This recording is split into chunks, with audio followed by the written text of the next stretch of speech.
Hello and welcome to episode number 10 of the Mom Entrepreneur Playbook. My name is Natalie Peterson, and I am the host of this show where we talk all things health and happiness for mom entrepreneurs, and we throw in some business strategy too. Today, episode number 10, I'm going to be talking about my health and happiness journey as a mom entrepreneur.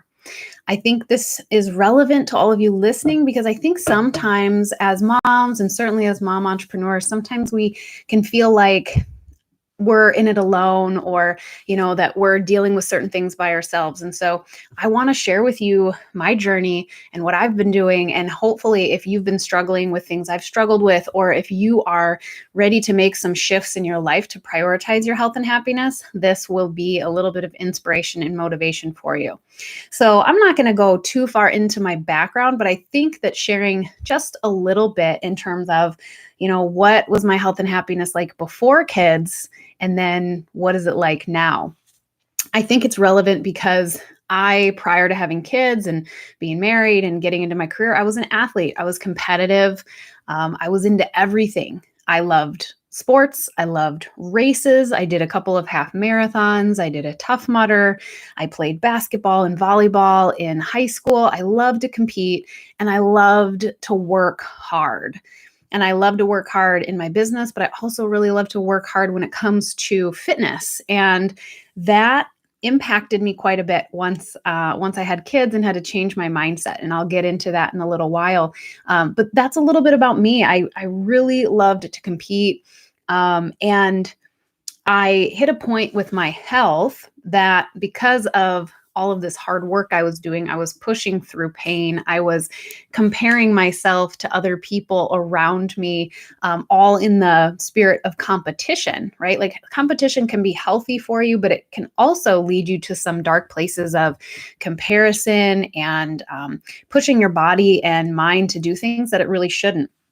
And so I got into this place of comparing, and through that comparison, I started doing way, way too much. I was overstressed, both in my fitness and in the career part of my life. So I was overstressed. I didn't have boundaries around my work hours, and I was doing too many workouts on top of that.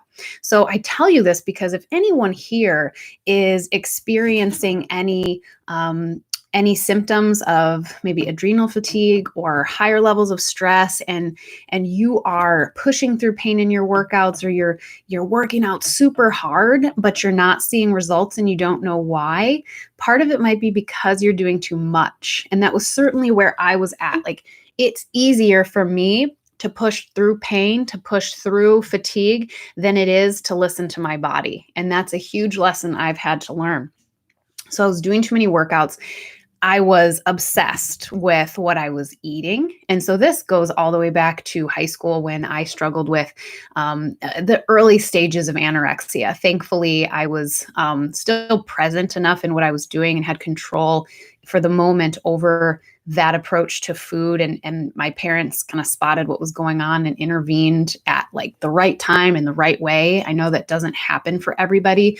And not to say I didn't struggle at all after that, but I at least kept myself from going over that edge completely to where it, got really scary and bad. And I've known some really close people and friends to me that have battled with eating disorders. So it's not something that's easy, and it's not something that people talk about a lot. And I certainly don't know that I've really talked about this a lot, at least not on my podcasts or my social media. But when I was that like 16, 17 years old, definitely I was playing sports and doing all the things, but I wasn't eating right. And I was way too skinny. And it was all about this comparison journey thing that obviously still impacted me a decade later.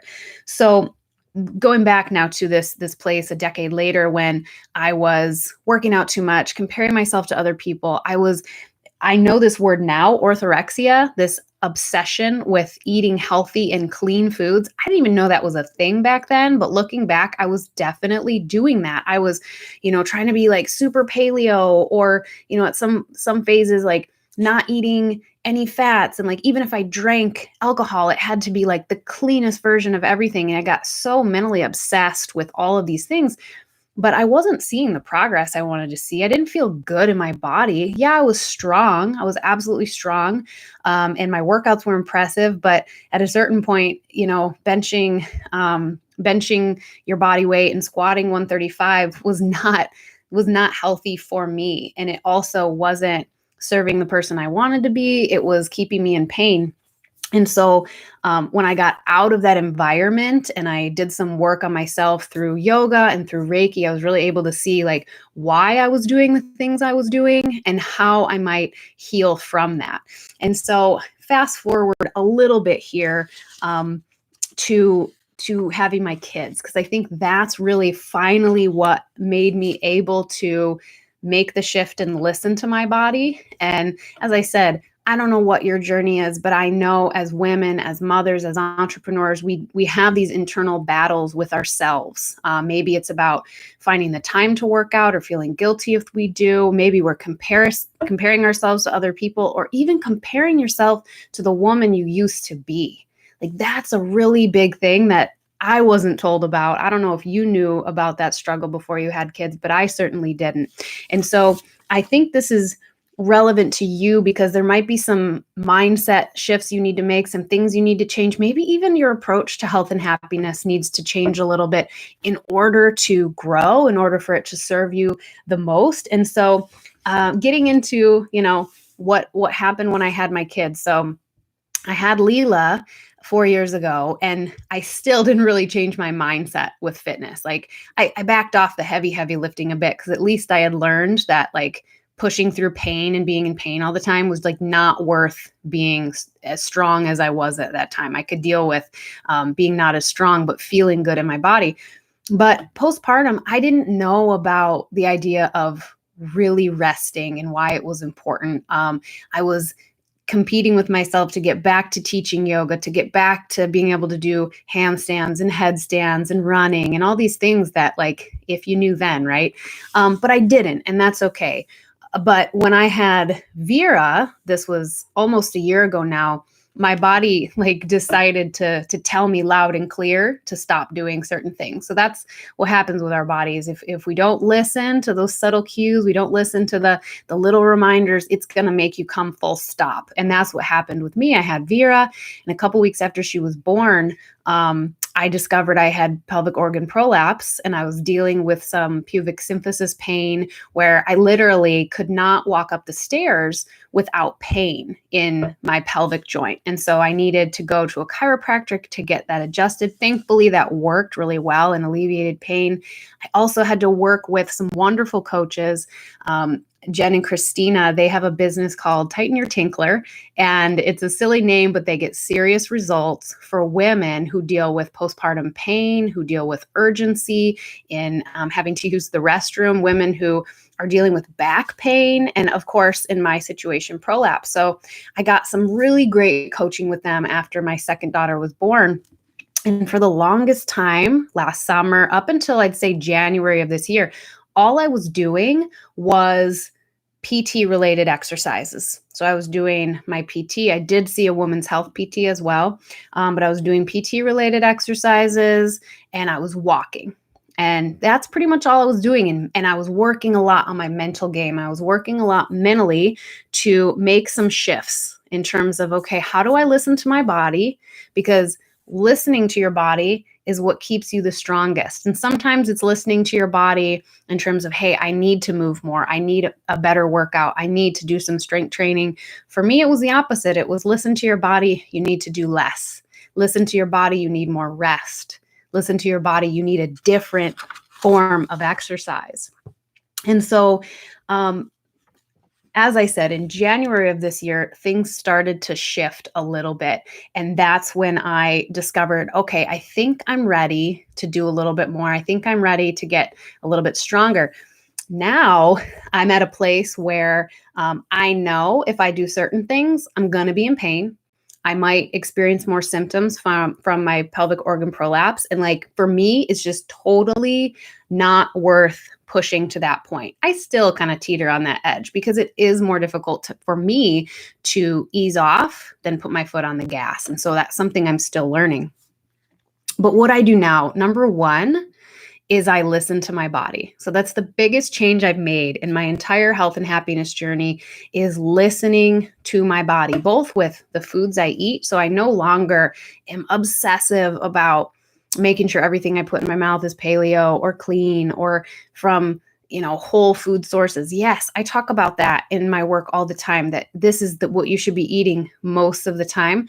But I also talk about an 80-20 approach, where it's like 80% of the time you're eating whole, nutritious, real foods that are going to build your body up. And you save that other 20% for some of the treats, the things you enjoy, that, maybe something that comes from a package or carry out, things that just work into your life.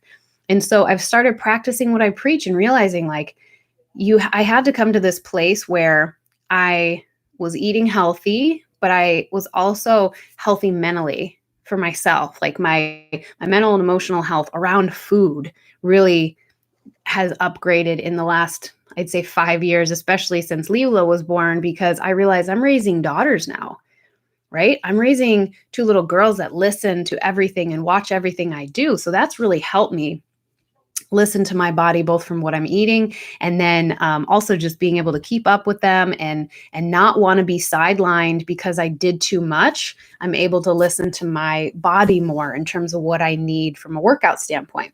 So I want to tell you a little bit about what I've been doing now and why it's working for me. So I was encouraged by my coaches, Jen and Christina. I was encouraged by them to say, hey, just try some new things.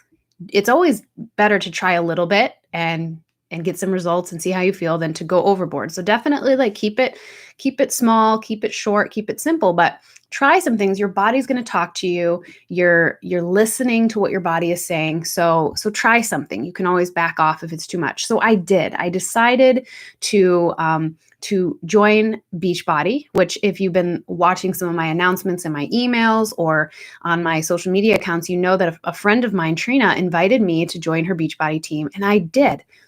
Listen, I've been asked to join Beachbody and other types of fitness businesses like this for 10 years. I've been asked different times by different people. And for whatever reason, this is the time in my life that when Trina asked, I said yes, because I am at this place in my business where I can see how it can serve so many other people. I have started to listen to my intuition and my gut more in terms of decisions that I'm making in my business. Part of that, I think, has come from learning to listen to my body physically. When you're listening to your body physically, you can listen to your body mentally and emotionally and make decisions from your gut.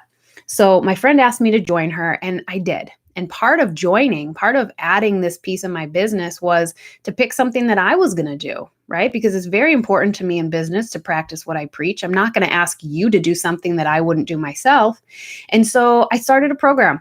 I started an online program called Bar Blend. I'm 4 weeks into it. And a couple of things have really become clear for me. Number one, that I like following a program at this stage in my life. I mean, it's interesting because I'm a strength coach, I'm a yoga teacher, I'm a personal trainer. I know how to put together a workout, but it is so much easier when I've got 2 little girls running around to set up my computer or stream it to my TV, hit play, follow along, and in 30 minutes, I'm done and back to my life. So that's been one thing I've recognized. Like, right now, I don't want to think about it. I don't want to write my own workouts. I want to follow something I trust. The second piece is that if you're like me, you work harder when someone else is telling you what to do, whether it's attending a yoga class for me. And again, I'm a yoga teacher, but when I attend someone else's class, I work harder than when I'm in my home practice. If I'm following along with a trainer or a video, I work harder than if I would have designed the workout myself. Now, what I am still doing, because I still do have pelvic organ prolapse, I still do realize that I'm not even a year postpartum yet. My body is still, it's still dealing with pregnancy and childbirth, not to mention the fact that I'm still nursing Vera. So there's all these considerations with my workouts. I choose modifications every time I work out. I choose to not push through the pain and the tightness and the sensations that tell me I need to stop. I choose to do less reps and do some stretches in between while I wait for the video to catch up. So I kind of got over, or I'm working on getting over, that ego side of me that wants to just push through and do it all and prove to myself that I can do it. I just do what works for me. And so it's been great. It's been 4 weeks. I feel stronger from head to toe, whether it's picking up Vera and carrying her around or whether it's pushing Leela on the swing. It's all these things that we do as moms that are really physical, just caring for our children. So doing this program has really helped me in that way. That's just where I'm at physically. Wanted to share that with you, what I've chosen to do. No more kettlebell swings, no more deadlifting 135. Like, I love those things, but that's one of the mental shifts I've had to make, is allowing some of those things to stay in the past, allowing some of the more strenuous workouts, heavier workouts, things definitely that cause me pain, allowing some of that to just be part of the past and be okay with that. Will I revisit playing basketball against other people, like tournament style? Maybe. Like, that's something still up in the air. Will I do it this summer when my husband plays Hoops on Howard? If it goes, if they have the tournament this year? No, I won't, because I would get my butt kicked and I would be in pain. And so I'm not going to do it. Will I play some volleyball this summer? I really hope so. Like, I'm going to try it out. So it's been kind of sorting through what are some of the things that are part of the past and maybe stay there, and what are some of the things that I can still do. So I've talked about mental shifts. I've talked about not pushing through pain. I've talked about allowing certain things to stay in the past.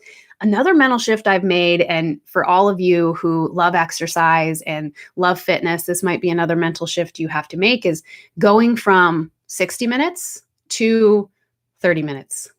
Going from, hey, I need to have an hour or an hour and a half or 2 hours just by myself, where I go to the gym and I get my workout in, to like, hey, if I get 30 minutes in the living room while Vera naps and Leela watches a show, that's going to be a win. And that's a shift I've had to make. Will it always be like that for me? Probably not. As my kids grow and they're in school, I might have a different approach. But I've learned to realize that 30 minutes of a focused workout is really great for me. We move and play more. So taking Leela to the park, climbing around with her, or bringing my TRX along and strapping it to the swing set. I have to get creative with how I get my movement in now. And just because it isn't in a gym with super heavy weights, it still counts. So getting creative, including your kids in your workout, or at least having them around, getting them used to health and happiness habits where they see their mom doing those things. You'll catch your kids, imitating you or using your tools and playing around. Making movement seem fun is a way to make it a part of your family's lifestyle. So including your kids in the things that you do. And then, the thing I'm still working on, and I mentioned my competitive nature, my competitive spirit, is I've channeled that competitive side of me for fitness. I've channeled it toward making sure I listen to my body. Like, that's the hard thing for me. That's the competitive edge that I want, is I want to be good at listening to my body. I want to be so good that I stay out of pain, because I know if I listen to my body, if I ease up on something that starts to feel tight, if I don't push through the pain and choose to stop and stretch instead, if I do those things, I know that I'll stay pain-free. So now it's a competition with myself to see how pain-free can you stay, right? So that's where I'm at with things. And I tell you this story just to know that, like, we're all on a different part of our journey. We all work out for different reasons. And I just want to invite you, if you're at a place where you really need to change your approach to fitness, or you need to change your mental idea of what it means to be healthy and fit, allow yourself to do that. Allow yourself to explore some different modes of exercise. Allow yourself to explore different solutions for yourself, and also just reach out, right? So you can email the show at momentrepreneurplaybook@gmail.com. I have a Working Moms Network on Facebook, where it's all of us working moms, women in business, who are trying to be healthy and happy while we raise a family and grow a business at the same time. So we're all in this together. We all have different approaches, and I think we can really help each other. So business-wise, how does this relate? Why does this make sense for me to be on this health and happiness journey? as a mom entrepreneur? Well, for me personally, it's practicing what I preach. So I know there are some of you listening that are in fitness too. So part of it is practicing what I preach and knowing that I have to figure out how to move, fuel, and recover my body the right way so I can help you.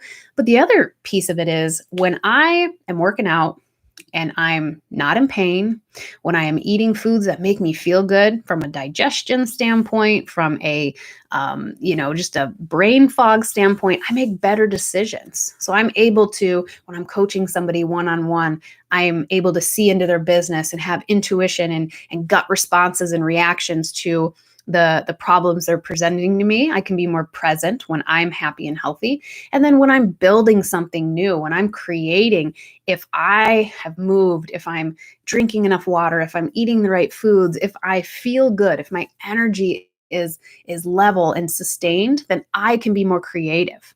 I can come up with new and different things to provide for you. And so for me, my business wouldn't be the same without my health and happiness habits. If I was dealing with pain all the time, when you're in pain, you're distracted by it.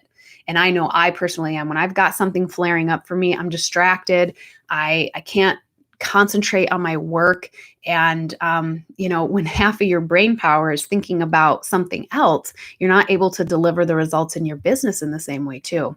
And so I think that it has a lot of tie-in no matter what you do, whether you're a teacher or a nurse or whether you work in whether you work in finance or whether you're a lawyer or whether you're starting a new business, your health and happiness directly impacts your business. So I invite you to think about what your health and happiness story is. What was your story like going all the way back to maybe middle school and high school, just thinking about the things you did, what shaped you in your life, and how it impacts you now as somebody who has kids, as somebody who has a business or is in business. Where are some of the positive patterns still showing up, and where are some of the things maybe you struggled with early on still showing up for you, and is it time and is it the right place for you to break some of those patterns? I'd love to help you do that. So like I said, email the show if you have any thoughts on this. Join our Facebook community, the Empowered Working Moms Network on Facebook, just for working moms to connect, to have support. And also I share content there almost every day, so we do a lot of fun things together. um, I'll leave you with that. I'll just invite you to explore and think about your own health and happiness journey and where you're at now, and celebrate some of the wins, some of the changes you've made. And also, as we always do, look to get better, look to get 1% better. Where can I maybe challenge myself or change something that I'm doing? So thank you so much for joining us. I will see you all next week. I would love to ask for your reviews and your 5-star rating wherever you listen to your podcast. Give us a review. Let me know what you think of the show and leave us that 5-star rating. We will see you next week. Thank you so much for joining me.